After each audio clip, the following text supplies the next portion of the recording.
Hi, this is David from Mash IT. Today I'm going to be doing a quick review of the 2019 Razer Blade base model. Now the reason I'm doing a review of this model and not the 2020 is because I think for once this is an absolute Razer bargain. And what I'm going to do is I'm going to explain the differences between this model and the 2020 model and why I think this is actually a much better buy, more than just price, over the 2020 model. So just to start, I'm going to be telling you the differences between this 2019 and the 2020. There isn't many. So firstly, the keyboard. On the 2020 model, they've changed the cursor keys very slightly. It is a bit changed for the better. You've got the cursor keys all together on the bottom row, so it makes typing easy because you don't have the up arrow next to the shift key. So that's the one reason I would say that, you know, if you're an absolute diehard keyboard fanatic, that you need that cursor keys correctly placed on the right hand side, then you might want the 2020. But if you can live with it just here by the shift key, then obviously the 2019 is still fine. They've both got the same single colour RGB lighting keyboard, but the backlit keyboard. They've got the same speakers, same touchpad, same screen options. The 2020 has the newer 10th gen Intel processors, whereas 2019 has the 9th gen. They both have the same 1660 Ti and 2060 graphics cards, but the 2020 model does allow up to a 2070 Max Q option. But again, if you're buying the base model, I recommend getting the 1660 Ti or the 2060 if you get a good price.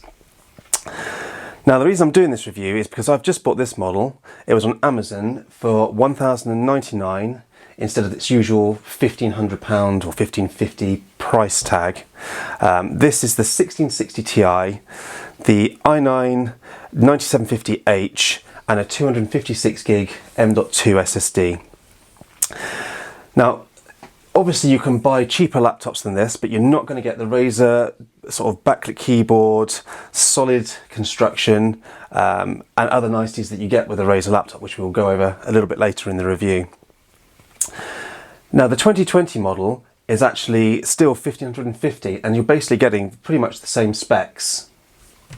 So price aside, other differences, as I say, other than the keyboard, is the processor. Now the 10th gen processor is pretty much the same as the 9th gen processor. It allegedly boosts a little bit higher, but they're both thermally restrained by Razer's implementation of a 35 and a 45 watt cap on long-term turbo boosts, depending on the mode that you're in, which again we will look at later on in the review.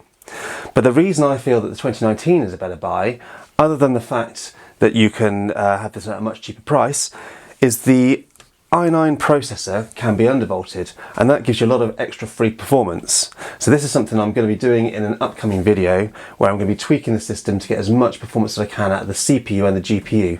So if that's something you want to watch, please subscribe and hit notifications, because that will be coming in the next day or so.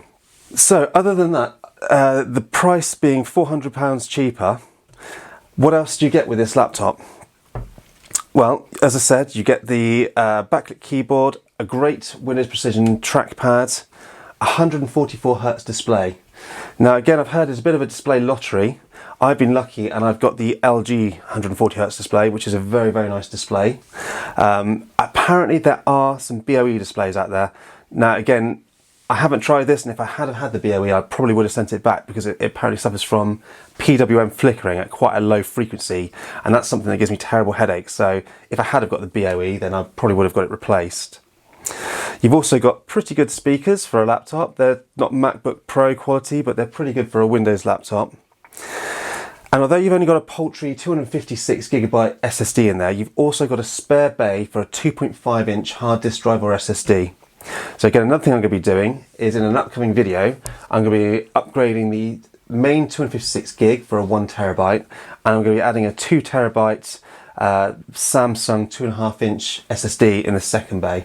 So again, if that's something you want to see, then please subscribe to that, because I'll also be showing how to reinstall Windows on the machine. This has got a 1660 Ti NVIDIA graphics card. So with the 1660 Ti, you're getting very, very similar performance to the 2060, but you're missing out on the RTX capabilities. But in all honesty, at a 2060 or a 1660 Ti power, you're not going to probably be using RTX anyway, because they just don't have the power to be pushing out 60 frames per second, let alone 144 Hertz. You've got a nice aluminium build quality. It is a fingerprint magnet. The top panel does light up. Some people don't like that, but if you really don't like that and you don't like the fingerprint magnet, you just get a D-brand skin, put it over the top, and then you don't have to worry about that anymore. The thing that's great about the base model, as well as having obviously the 2 bays that the advanced model doesn't have, you've got 2 USB 3 ports, an RJ45 port, the advanced model doesn't have that, the proprietary power adapter, and the headset jack. On the other side, you get a Thunderbolt port, another USB 3, an HDMI, a mini display port, and a Kensington lock. Now the 2020 base model has one Thunderbolt 3 port and a USB-C port, but it loses the mini display port. Now I actually do quite like the mini display port, having had plenty of Macs in the past, so I actually prefer this configuration because I'd only ever use probably one either USB-C or Thunderbolt 3 port anyway. Now, as I said earlier on, the Razer restrains the system so that it's not too loud. We'll do some decibel readings in a bit, but what we're going to quickly look at now is the Razer Synapse software. Now, within the Synapse software, what we can basically do is change the power given to the actual CPU or the GPU. I found that there's very little difference in the GPU mode, but the CPU does make quite a difference. Now, in its default balanced mode, you get a I think a short-term turbo boost of about 45 to 50 watts, but the long-term caps it right down to 35 watts. Now, in this mode at 35 watts, obviously that's taking away quite a lot of the CPU power that's capable from this chip, but you're getting a nice and powerful laptop. And if I'm honest, if you're just playing games, pretty much balanced is absolutely fine. You're not going to see much of a difference by moving up to the creator or the gaming mode. Now, the creator mode, that allows the CPU to cap at 45 watt long term and about 60 watt short term boost. It does this at the expense of slightly high temperatures and a little bit more fan noise. So if you've got a game that you're struggling with on the balance mode, you've got that option to push it up to creator mode and get an extra 10 watts on that CPU. The gaming mode is pretty much the same as the balanced, but it gives apparently a little bit more power to the GPU. When I've been benchmarking this machine, I've noticed very little difference. So in all honesty, I would either stick to balanced mode if you're on a quiet machine, or creator mode if you wish to have a slightly more powerful machine at the expense of that noise. Also within here, you can change the 144 Hz to 60 Hz if you're on battery and want to try and conserve a bit more battery life. Now, with regards to the battery, this machine, the base model, it has 2 bays, but by doing so cuts down the size of the battery life. This laptop only has a 60 watt hour battery, and therefore the battery life is really not great. So if you're really interested in the battery, I would definitely recommend the advanced mode over this model. I'm getting approximately 45 hours of moderate use at this laptop. YouTube streaming, very light sort of Photoshop work. Anything slightly heavier, then the battery's going to drain in probably approximately 2 hours. I expect you could probably stretch at low brightness backlight lighting off to probably about 5 to 6 hours if you're really sort of cutting down on the CPU. With regards to the keyboard and trackpad, you've got a Windows Precision trackpad. It's very comfortable to use. It's probably one of the best trackpads I've used on a Windows laptop. It's nice and large, gestures work well, it glides well. Very nice. The keyboard, I have already mentioned that on the 2019 model, the keyboard layout isn't optimal. You've got a function key on the far right, and then the cursors extend next to the shift key. So you've got the up cursor next to the shift key. So you might get the odd typo where you're trying to hit question mark, but you're actually hitting the up arrow. Other than that, you've got great backlighting with this.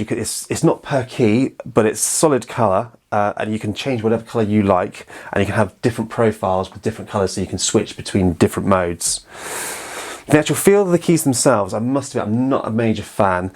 It feels quite soft with a low travel, so it's definitely not the most comfortable keyboard to type on. If you're used to a Lenovo ThinkPad, you're going to be a bit disappointed on the keyboard. But if you're used to like a MacBook Pro with the butterfly switches, then you're going to be pleasantly surprised. So again, it depends on where you're coming from, but it's certainly a serviceable keyboard. I don't particularly enjoy it, but I'm quite happy typing on it, and I can type on it quite comfortably.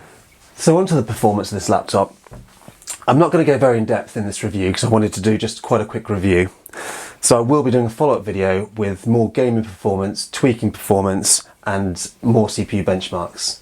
But just want to pop a few sort of Time Spy and 3D Mark benchmarks in here, just so that you can see the power of this machine. For the first test, we're going to be looking at Cinebench. This benchmarks the CPU of the actual laptop. Now, with the Razer Blade, you have the three different performance: Balanced, Creator, and Gaming mode. What we found is that Balanced, it restricts the CPU to 35 watts long-term load. This gives you scores of about 1,700 in Cinebench, and obviously a quieter, cooler laptop. The Creator mode will allow the actual CPU to boost up to 45 watts for a long-term load. So you're getting a higher score at about 2100 Cinebench score, but at the expense of greater temperatures and fan noise. Now next we're moving on to the 3D benchmarks. Now with the 3D benchmarks, again, all the three modes work in the same sort of way in that they restrict the wattage on the CPU. So you'll have the balance mode, again with the 35 watts, the creative mode with the 45 watts, and the gaming mode. The odd thing is the gaming mode also restricts the CPU to 35 watts, but we found that it didn't give the GPU any kind of boost. We were kind of expecting it to give more wattage or an actual overclock on the GPU. So in our experience, the gaming mode seems absolutely pointless. The only difference that we noticed with the gaming mode over the balance mode is slightly higher fan noise. Which brings me swiftly on to the next section, the actual decibel meter readings. Now in the balance mode, you're getting 42 decibels on average when running through these 3D benchmarks. This is quite a comfortable fan noise. People around you aren't going to be too annoyed with you when you're sitting there gaming in balanced mode. Now, if you are actually using it in the creator mode or the gaming mode, it can get right up to about 50 decibels. This then becomes a little bit uncomfortable if you're listening to the speakers or if you've got people around you.